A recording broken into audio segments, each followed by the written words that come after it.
Ce qui se passe aujourd'hui et qu'il faut déplorer, c'est la forte focalisation sur les fonds de dotation.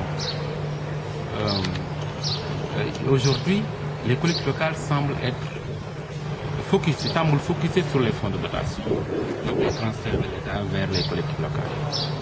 C'est vrai, c'est des fonds importants, mais ce n'est pas avec ces fonds-là que les collectivités locales vont se développer. Aucune collectivité locale ne doit compter sur les fonds de dotation pour se développer. C'est vrai, c'est important, comme je l'ai dit, et l'État doit certes faire des efforts à ce niveau. Mais la plupart des collectivités locales, comme les conseils départementaux par exemple, les fonds de dotation ne parviennent même pas à leur permettre de couvrir leurs charges de fonctionnement, plus précisément les salaires.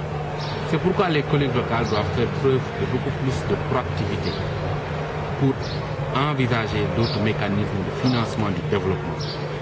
La loi leur offre plusieurs mécanismes de financement du développement. Mais ce qui est bizarre, c'est que les collectivités locales ne semblent pas être dans les dispositions pour explorer ces mécanismes de financement du développement qui sont innovants et alternatifs par rapport à ce que l'État leur offre comme opportunité.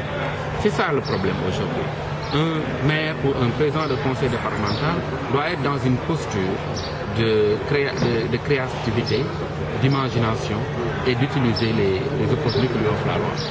Mais je comprends aussi que les collectivités locales ne parviennent pas à explorer efficacement ces opportunités que leur offre la loi, parce qu'il aussi y a un problème de personnel qualifié au niveau des collectivités locales.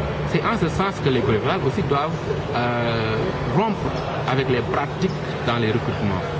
Aujourd'hui, ce qui est déplorable, c'est que quand on voit le personnel des collectivités locales, c'est un personnel qui n'est pas qualifié, en général. Et c'est ça aussi le drame. Il faudrait que les collectivités locales rompent avec ces pratiques et recrutent un personnel qualifié, apte à pouvoir les amener à explorer les opportunités que leur offre la loi en termes de financement du développement.